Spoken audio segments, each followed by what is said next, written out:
Hi guys! Oh. Welcome back. So today we're going to talk about a subject we don't do too much, and it's building muscle. Loads of you guys are stacked. We're not stacked. Loads of you guys have been asking about it, so we're going to tell you how you do it. So we're going to break this down to real bite-sized, easy bits for you of priceless information, okay? So we're going to go through your nutrition, through your training, and through your plan all together. Sound good? Yeah, I nearly swore at the internet then. Ooh. So the first point we're going to touch on is going to be your nutrition, okay? Everything that goes in your belly, and obviously other areas. That's graphic. So the first thing we need to do is we need to track stuff. If we don't track and we don't have a set point, how do we know what's working for us and what isn't? So you need to find out what your calories are. So either you put them into a calorie calculator or use MyFitnessPal or an app to know how many calories you are eating for the week. So let's use 7 days for example.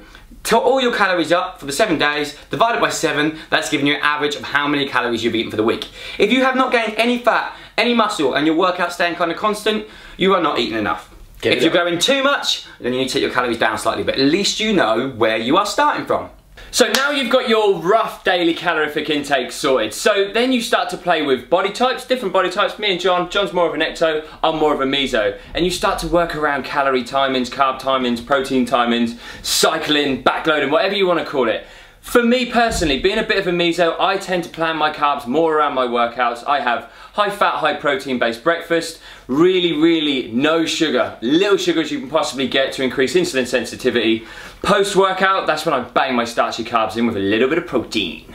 I tend to be a slightly more stressed person and my nutrient turnover is rubbish.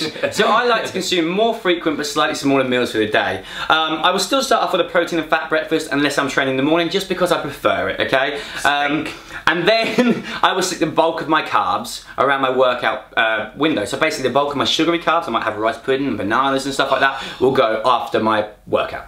One thing we want to touch on, because we don't want to go too deep into nutrition, is people hammering in protein. Just protein. I have 6 chicken breasts a day and 4 protein shakes. Everything seems to be about protein. First things first, your protein you want to get from natural sources, the most of it.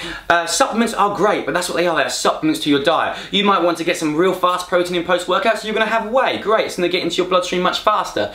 But you don't need to be eating 50 chicken breasts, unless you're a very big dude, and 50 protein shakes. And then we're not really aiming for you, because you're already huge. So the government, just real quickly, the government guidelines, 0.8 grams per kilogram of protein a day. That's way too low for anyone that does any exercise in my point of view. So for me, I will stick to around 2 kilograms.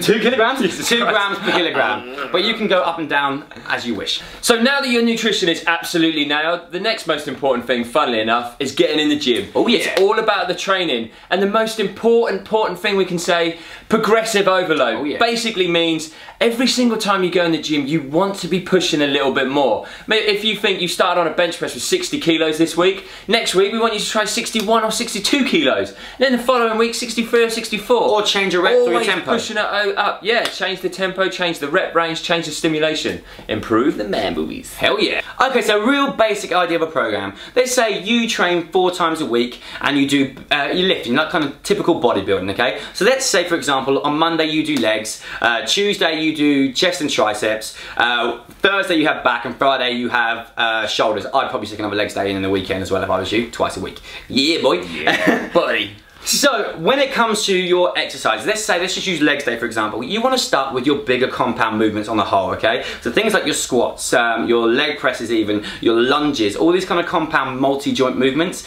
and then move on to your isolations after. The reason I say this is because you don't particularly want to fatigue your smaller muscles before you've worked them on your big compound lifts. You're also going to get an increase in kind of growth hormone and testosterone when you're doing your big lifts that's just spinally loading.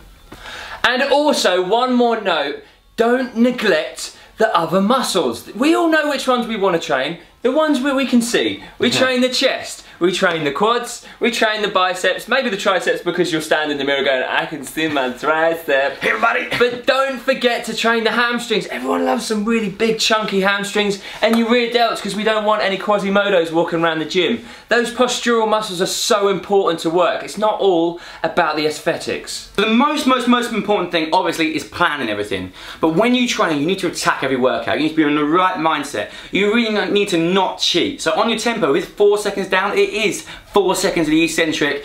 Eyes are going. Power is, that's what it's got to be. And if you're doing your squats, it's no good unless it's in your plan to squat, stand, take 5 top breaths at the top, and then come back down again. It's constant movement to keep that time and attention. Exactly that. So all these things you need to really kind of focus in on. Getting good contraction in your muscles against the weight and really kind of getting that mind to muscle connection working really well. Yes, so our challenge to you, if you're someone who's building or wants to build some more, is over the next 6 weeks, we want to see your meals, we want to see your workout photos, we want to see, maybe not your squat selfies unless someone else is taking it for you, but we want you to get involved and we want you to track your progress with us and just absolutely nail it and stay focused, and we will put our photos up, some of our meal preparation, and we will be in the gym sweating along with you as well. So on that note, guys, we're going to love you and leave you. We hope you have a wonderful weekend, and we shall see you this time next week. Bye bye. Bye bye. You can't hold back. There's no pacing strategies here. It's just go balls out. And you know, it's 8 rounds of some pretty tough bodyweight movements.